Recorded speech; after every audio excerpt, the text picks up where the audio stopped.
Então, gente, nessa próxima videoaula, agora é para tipos de sujeito.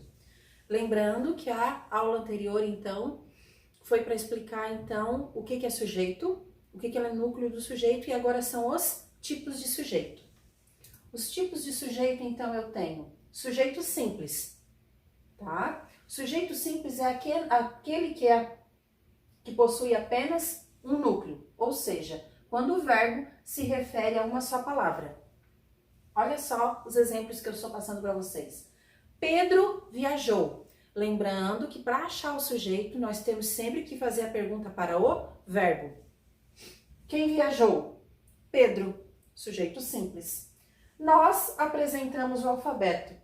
Desculpa, nós aprendemos o alfabeto. Quem aprendemos o alfabeto? Nós. Professora, mas nós é plural. Sujeito simples ou composto não tem nada a ver com plural, tem a ver com o núcleo. Eu já havia falado isso para vocês antes, tá? Então, nós aprendemos o alfabeto. Quem aprendemos o alfabeto? Nós. Nós é o meu sujeito simples. Os três construíram o projeto. Quem construíram o projeto? Os três, sujeito simples. Vamos só recapitular uma coisa. Os três. Três, então, é o meu sujeito. Os três. Qual é o núcleo? Três. Tá? Lembra que é a palavrinha mais importante? O humilde aprende mais. Quem aprende mais? O humilde. Então, todos esses exemplos aqui são sujeito simples. Sujeito composto. É aquele que possui mais de um núcleo. Então, olha só, pai e filho viajaram junto todos os anos. Pai e filho é o meu sujeito composto, pai e filho.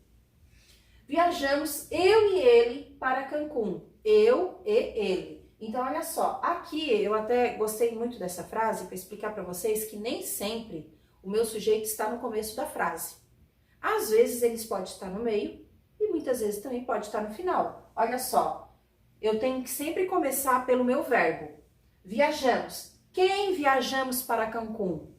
Eu e ele. Tá bom? Então, é o sujeito composto.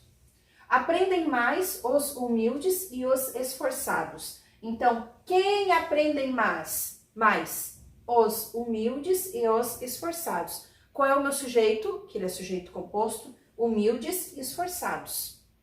Tá bom? Chegaram 6 ou 7 clientes. Quem chegaram? 6 ou 7 clientes. Tudo isso é o meu sujeito. Tá bom?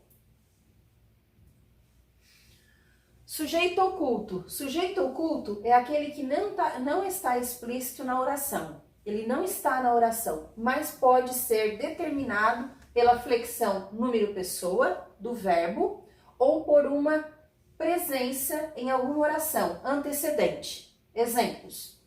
Gosto de viajar todos os anos. Gente, se eu digo agora para vocês assim, gosto de viajar, quem é que gosto? Já está pela palavra gosto? Eu gosto. O eu tá ali? Não, não está ali. Mas a gente sabe que sou eu.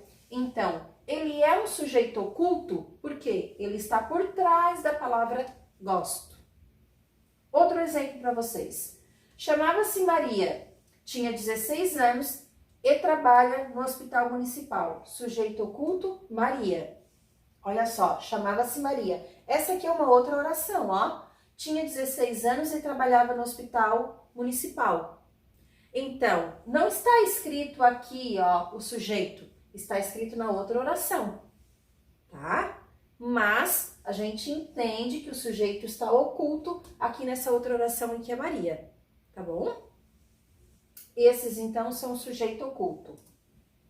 Sujeito indeterminado é aquele no qual não é possível identificar um referente explícito na oração ou no contexto do enunciado. Para a flexão verbal, pode ser constituído por verbos normalmente na terceira pessoa do plural. Olha só, gente. Anunciaram a morte do prefeito. Quem anunciou a morte do prefeito? Não tem como saber. Sabe que dentro da sala de aula, eu explico, quando eu explico essa matéria, eu falo para o aluno assim, ó, esse sujeito indeterminado é um fofoqueiro. Quando você chega dentro da sala de aula e diz assim, ó, falaram para a direção. Quem falou? A gente não consegue identificar se é uma menina, se é um menino, se é um professor. Então, esse sujeito indeterminado, ele sempre está na terceira pessoa do plural. Então, olha só, anunciaram a morte do prefeito. Quem anunciou? Anunciaram. Pode ter sido a rádio, pode ter sido a televisão, pode ter sido uma pessoa, pode ter sido a prefeitura, não se sabe, tá? Então, ele é indeterminado por esse motivo. O verbo ou verbo de ligação da terceira pessoa do singular e o pronome se. Não se fala da morte do prefeito no jornal local. Quando tem essa partícula se, esse pronome se, eu não consigo identificar quem é o meu sujeito. Então, também ele se classifica como sujeito indeterminado. Próximo. Verbos que exprimem fenômenos da natureza. Nevar, chover, ventar, gear, trovejar, relampejar, amanhecer, anoitecer. Todos esses verbos, então, eu não consigo identificar quem é o meu sujeito. Então, olha só. Choveu muito no inverno passado. Choveu muito. Amanheceu antes do horário previsto. Então, eles são verbos, só porque eles são verbos que exprimem fenômenos da natureza. Verbos ser e estar, fazer e haver, quando usados para identificar uma ideia de tempo ou fenômeno meteorológico. É noite. Então, é noite. Qual é o meu verbo? É o que vem do ser. Vocês estão lembrados? Então, é noite. Qual é o meu sujeito? Não tem, tá? Eram 2 horas da manhã. Eram 2 horas da manhã. Consigo identificar meu sujeito? Também não. Observações. Ao identificar data, o verbo ser poderá ficar no singular, subentendendo-se a palavra dia, ou então irá para o plural, concordando com o número de dias. Ó, está muito quente, faz 39 ontem, havia muitos alunos naquela aula. Tá? Eu acho que é isso, tá? O slide eu vou também mandar para vocês, certo? Espero que eu tenha ajudado, ok?